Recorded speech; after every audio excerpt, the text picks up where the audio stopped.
Hi, I'm Mark Regev, speaking to you from Jerusalem for another episode of Israel Undiplomatic. And we are joined today once again from New York City, my co-host, Ruthie Blum.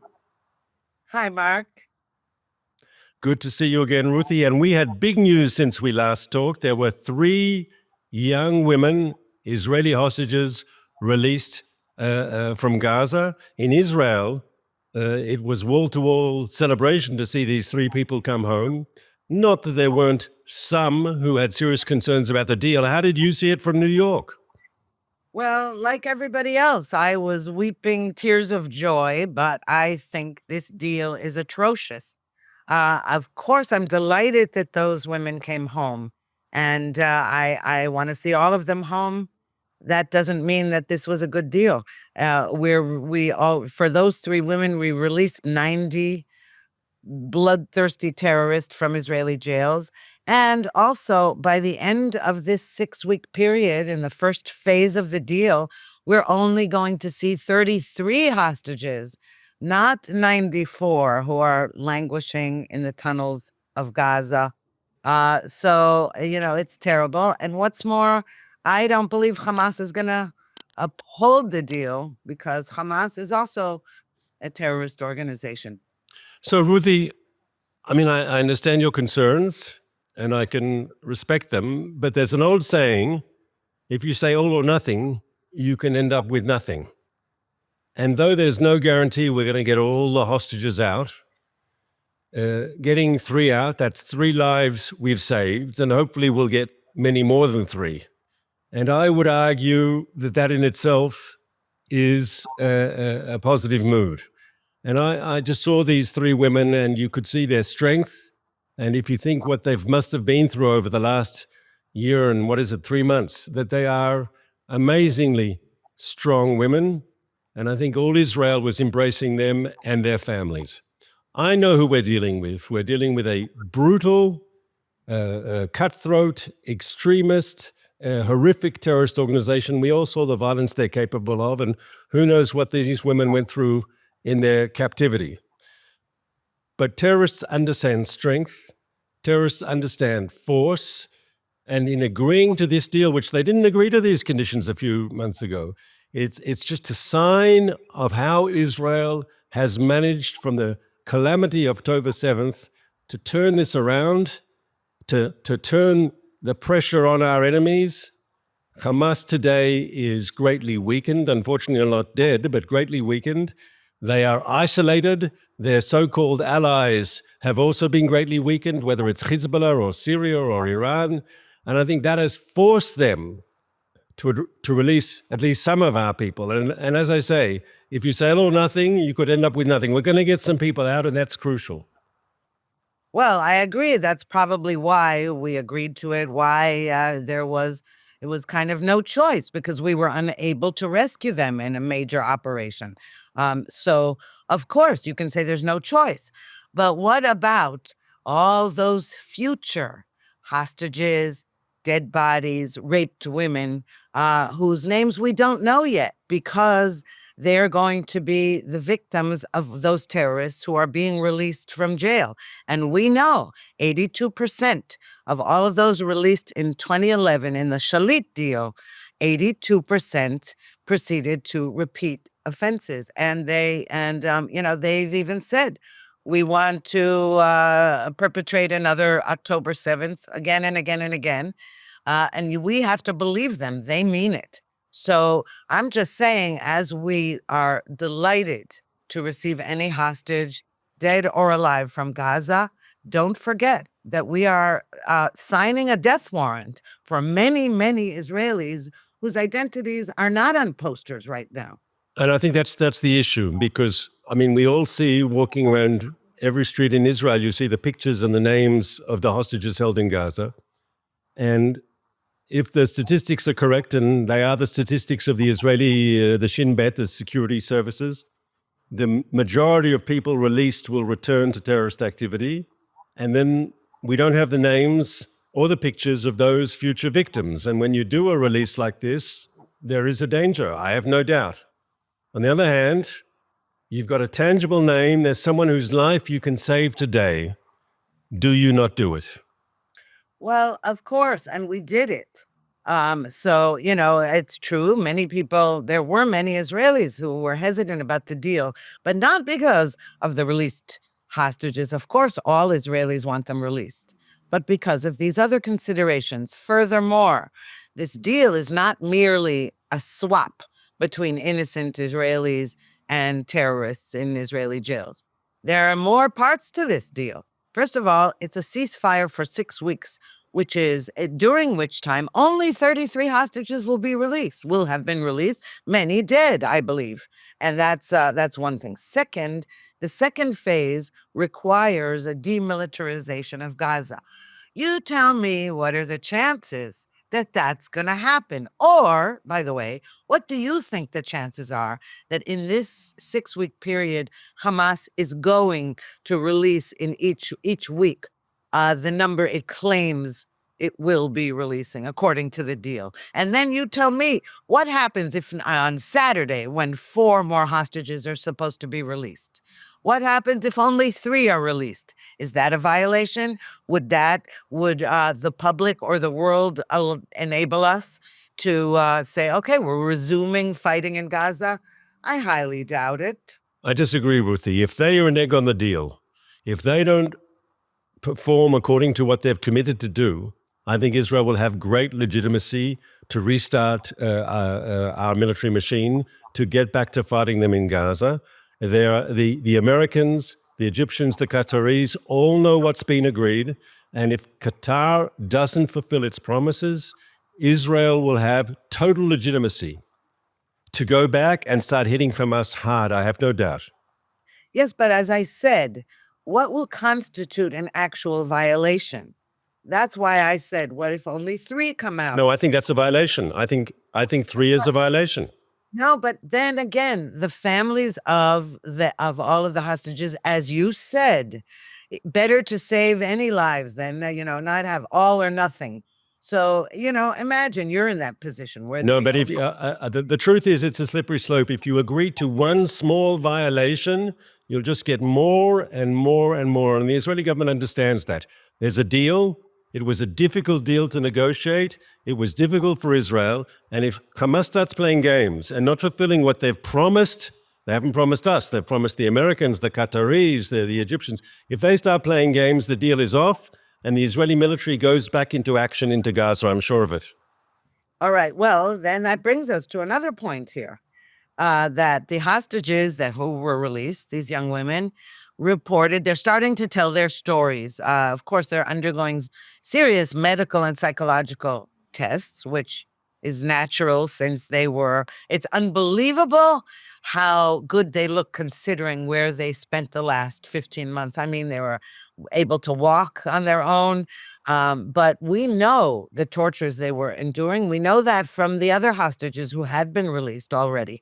So one of the things that they recounted is that part of their captivity was spent in an UNRWA tent camp, set up for Gazans who were displaced during the war, or when Israel told Gazans to get out of harm's way so that we could continue the fighting. They were held in an UNRWA facility, so that because Hamas knew that Israel would never bomb an UNRWA facility, despite what UNRWA and the international community keeps accusing us of doing. So, and we know that UNRWA is in bed with Hamas in every sense of the word. It's, again, we keep finding new evidence, more evidence of how deeply embedded they are. So you're 100% correct on that one. The UNRWA, as we know, works hand in glove with Hamas. In fact, the Israeli government a few months ago released all these statistics on how many UNRWA personnel are actually members of Hamas or family members of Hamas members and so forth. And we know from the first big prisoner released November 23, hostages came back and they said they were held in the houses of UNRWA officials, in the private dwellings of people who got their salary from the United Nations, were holding Israeli hostages. So this new news, it's I don't think it's unimportant, but it's more of the same. It just confirms what we know about UNRWA, which is, as an organization, UNRWA has been infiltrated and is now in many ways a part of the Hamas structure. And one of the major problems we face and the world faces is that to end Hamas's control of Gaza, which is one of the goals of this war, along with destroying Hamas's military machine and getting all the hostages out. But one of the problems is in getting rid of Hamas's political rule over Gaza, you've got to deal with the patronage. And what has happened up until now is that because UNRWA is Hamas, Hamas uses UNRWA to give out the aid, and as long as they're giving out the aid that the people of Gaza need, you can't replace Hamas as the political leadership. And I hope that in the coming weeks, on the assumption that this ceasefire holds and the hostages are continued to be released, that there will be serious thought as to how aid is delivered to the people of Gaza, because if it continues to be done through UNRWA, then we're just going to see the perpetuation of Hamas's rule in Gaza. Yes, and this is one of the issues that the government has had with the army. Now, we know that our chief of staff, Herzia Levy, yesterday submitted his resignation. He will be leaving on March 6th, he said. He was against having the army, the Israeli army, distribute the humanitarian aid. I think that was a serious mistake because it was in the hands of, wasn't only UNRWA, other international groups and the World Food Kitchen. By the way, we'll get to that also. They were, let's put it this way, if they weren't actively helping Hamas was commandeering the trucks, stealing the aid, selling it at exorbitant prices to Gazans, and then using the money to recruit new terrorists to replace the ones the IDF had eliminated. This is outrageous. So this is one of the arguments I know that the government has had, certain members of the government in particular, with the way the IDF has handled this entire situation, including having missed the October 7th massacre. This is outrageous that, we have a top military echelon that kind of goes against what the troops on the ground want to do, which is finish the job, which is take care of the terrorists. And we have an army that's holding back. So perhaps Herzia Levy's resignation will be beneficial, because I have no doubt we're going to have to go back into Gaza and fight. Hamas does not keep its word. What kind of word is it? It's funny how people think that a group of people who rape, maim, behead, murder, kidnap, that they wouldn't also lie. No, I agree with you on that last point. As to the army obviously wants to fight the war and to win, and they don't want to be given other responsibilities. They'll only adopt those responsibilities if the political echelon insists on it. The Israeli army delivering the aid is one option. I hope we can find other non-Hamas options. And now that there's a ceasefire, it's possible that those options can be vigorously pursued. But before we leave UNRWA, I just wanted to remind you and our audience that as one of the things that the new president of the United States has done is that he's cut off the funding for UNRWA once again. He cut it off when he was president the first time, and it was sort of reinstated to a certain extent under the Biden administration. They thought it was very important that humanitarian aid be delivered to the Palestinians, and UNRWA was the vehicle to do it. And now apparently the Congress didn't fund it, so I'm not sure how much money was actually spent and delivered. But now the president has once again, as in his first few days in office, stopped the American funding of UNRWA again.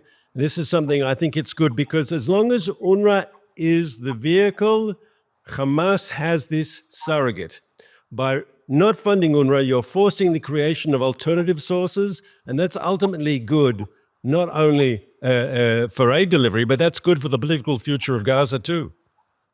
Well, also, we have to keep in mind that Biden was forced to pause, even though Biden reinstated funding to UNRWA in January last year. He He paused it when it turned out that several UNRWA employees participated in the October 7th massacre and abduction of hostages. So he was forced to do that. And in the meantime, you keep saying we have to find other bodies to distribute the aid. The international bodies are rotten, and they're in bed with the worst actors in the world. It's funny.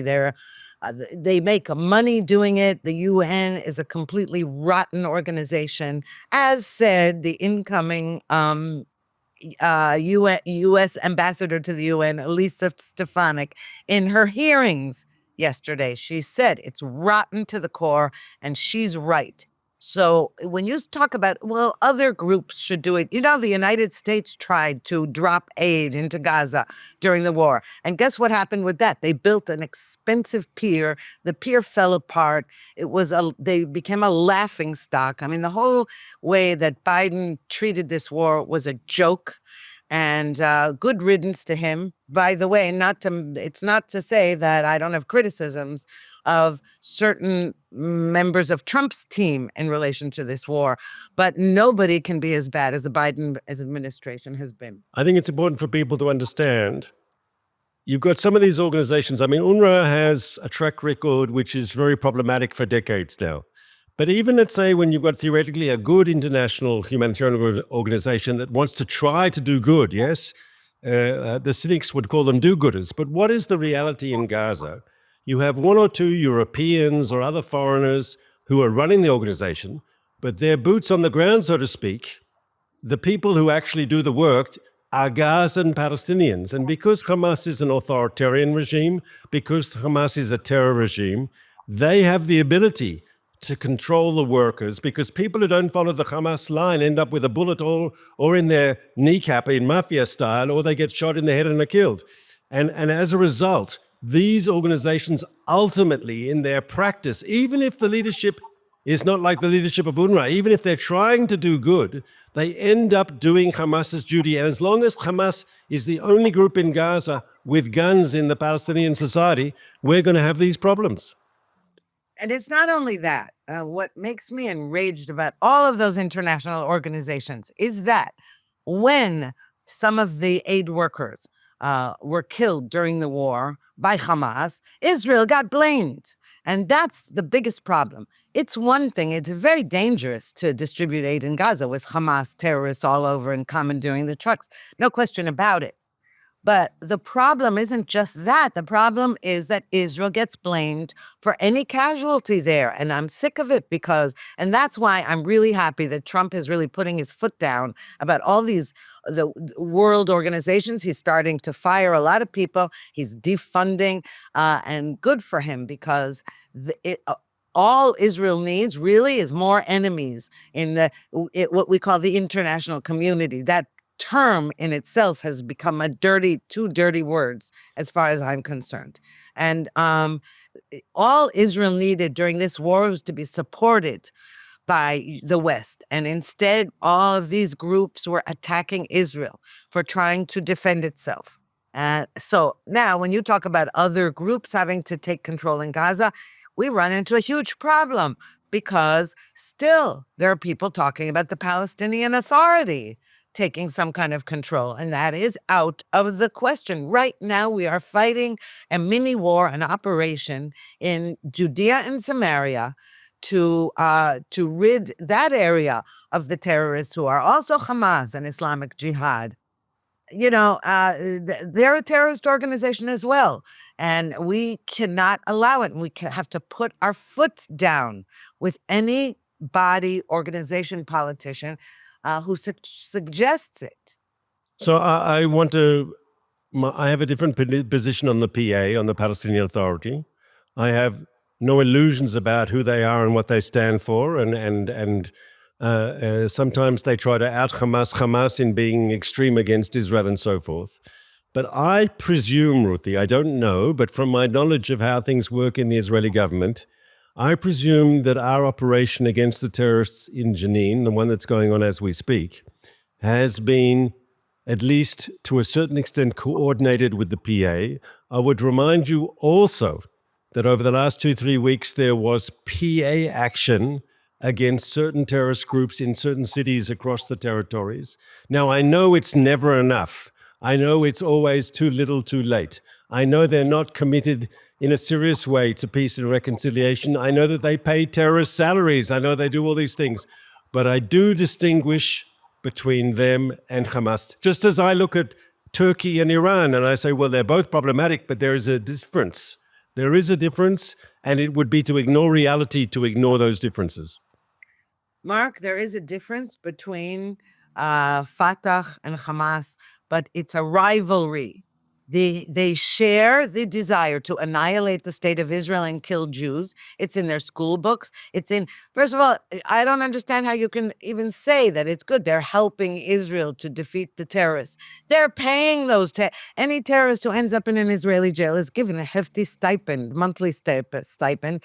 And if a terrorist is killed in the act as a martyr, if he's a martyr for Allah and is killed in the act while killing Jews, his family is set up in clover for life by the Palestinian Authority. That hasn't changed one iota. And that goes for the prisoners being released from jail. So yes, the PA hates Hamas because Hamas is so popular there.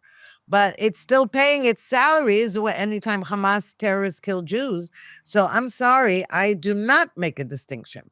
So I think it's important to make the distinction, and I have no illusions whatsoever about the Palestinian Authority. I mean, their leader, President Mahmoud Abbas, he's a Holocaust revisionist, yes? He says the most outrageous things. The Germans, what was it, a year or two back, he made an official trip to Germany and he embarrassed his German hosts by talking, by using the Holocaust, and they're very sensitive to things like that in Germany. And I know about pay for slay, and I know all these terrible things they do. I still believe, in your opinion wrongly, in my opinion rightly, that there is a difference between the two. As I said, there's a difference between Turkey and Iran too. But I want to talk about something you said before. You mentioned America's new ambassador to the United Nations. She did her hearing, and she gave a sentence which I heard was criticized by parts of the media in the United States where you are at the moment, when she said she agreed that Israel had a biblical right to Judea and Samaria, to the West Bank. And I'm not sure what she meant by biblical right. What do you think? I mean, in the 21st century, when you say you have a biblical right, what does that mean? Well, she was quoting the Bible. It says it in Genesis, and there are other places in the Bible it says it. What she meant was that Jews have lived and had the right to live in the land of Israel for millennia, and it has nothing, and there were no Palestinians then. The Palestinians people, what they call the Palestinian people, were actually created in after the 67 war. They have very modern history. And she was saying, I stand with the Jewish right to the land of Israel because the world keeps trying to deny Jewish rights to the land of Israel. The world keeps trying to treat it like we're talking about a real estate deal. Or that we somehow occupied foreign lands. And her response was to say, no, they're not foreign lands occupied by Jews. The Jews have had a biblical right. She wasn't talking about politics at the moment. She was asked that question by a far left senator who was trying to trip her up as though she were going to stumble on those words, being so outwardly, especially talking about the Bible. And she didn't stumble because she doesn't, because that's what she believes. And she also is firmly on Israel's side, unequivocally. So I want to take what you said and agree with part and disagree with another part. When she says that obviously the Jewish people have a historic connection to this land and that we're not occupying someone else's land, she's 100% correct. She knows, where does the word Jew come from? It comes from Jews were people who came from Judea. This is our historic homeland. This has always been the Jewish homeland. You can't be a foreign occupier on your own land, right? And I think there's a fundamental truth there that even historically, members of the Israeli left, I mean, Rabin, who signed the Oslo agreements, said, I'm making a compromise, but I have a right to be there. I choose not to exercise the right. But the whole idea that my presence there is illegitimate from a historical point of view, from a legal point of view, I think there's a consensus in Israel that that's just simply not true. And in that she is right. We have every right to be there. Whether it is sensible to be there or not, that's a political discussion that people can have, right? And people will have in Israel too. People will have different opinions. But do we have a right to be there? I'm sure we do. Where I disagree with something when you said the Palestinian nationalism only started after the Six-Day War. Because I'm a teacher, I want you to know that if my students said that, I would correct that. Palestinian Arab nationalism actually predates the British Mandate. During the Free Turk period under the Ottoman Empire, there were elections here already, and there were candidates who wanted representation. And there was the Mufti during the Grand Mufti of Jerusalem, who led the Palestinian national movement. So it was a different stage in Arab Palestinian nationalism, but it definitely existed before 67. No, that's Arab nationalism. Yes, it did. When I say the Palestinian people, I'm talking about, Arafat. That was his movement. He formed the PLO 4 years before the Six-Day War. But this whole concept of the Palestinian people became a catchphrase after the 67 Oh, that's true. It became a catchphrase. It reached international. Yeah, that's true. Occupation came that catchphrase, and suddenly they became the Palestinian people, not Arabs living in the land of Israel. No, they became, and that concept of the Palestinian people is nonsense, and most Arabs would agree with that it's nonsense. Just stop, but you remember the UN Partition Plan of 1947, and here we're nitpicking, I apologize to our listeners, yes? But that talked about an Arab-Palestinian state already in 1947. I think as much as I understand that they're my enemies and that they are unfortunately they're my enemies. I wish I could make peace with them, but I believe it's impossible at the moment, yes? But I have to recognize that they are a people, that their fundamental problem is this. They want to destroy most states more than they want a state for themselves. That's the fundamental problem. Exactly, but the point is not whether they want a state for themselves. The partition plan was about dividing Palestine. It was called Palestine, dividing Palestine between Jews and Arabs. I'm just talking about the way you refer to it, the Palestinians. Okay, and of course they rejected it, as they've rejected every single other deal, every peace agreement. They violated everything. Every time we offer peace, they perpetrate war. They don't want a state. They want to annihilate the Jewish state. They've proven this again and again and again. They continue to do so. If there's ever a chance for peace, it's got to be through strength, through victory, and through a whole change in a generation or two, in the school books, in the mosques, in the education system. It could happen. I don't think you and I will be alive to see it. Well, I want to now, because we've only got 2-3 minutes left, I wanted to ask you something. You said something very intriguing early on, and I don't want to finish this episode without going into it. We've praised the new American ambassador to the United Nations, and Trump, since coming to power, he has stopped funding for UNRWA. He has there were sanctions on certain West Bank Judean Samaria settlers. He's removed those. And he's also reinstituted something that Biden took off. It was the sanctions on the ICC, the International Criminal Court, which has indicted, as we know, Prime Minister Netanyahu and former Defense Minister Gallant. But you said, despite this and this, which I'm sure you all approve with, you said there were some parts of the administration you find troubling. In 30 seconds, can you tell me what that would be? Well, as I said, his envoy to these who sealed the deal, so to speak, I think that he's a very bad actor. He's in bed with Qatar. I think so. He's one example. And apparently an appointee who's going to be Undersecretary of Defense is another one. Is scattered in this administration. There are some bad actors. I hope Trump gets wind of it and gets rid of them. You know, he has a tendency to say you're fired when he discovers things he doesn't like. Or it could be that we're going to see a different kind of Trump administration from the one we saw last time. Still, I will say it again and again, that nothing, as far as I'm concerned, neither for the United States nor for Israel, can be worse than the Biden administration. And I will end with this thought, that Trump is a historic president in that he came back from a political, from a loss and won again. And he's a strong leader. And I don't think he's going to let any one of his underlings working for him in this administration dictate policy. He's going to dictate policy.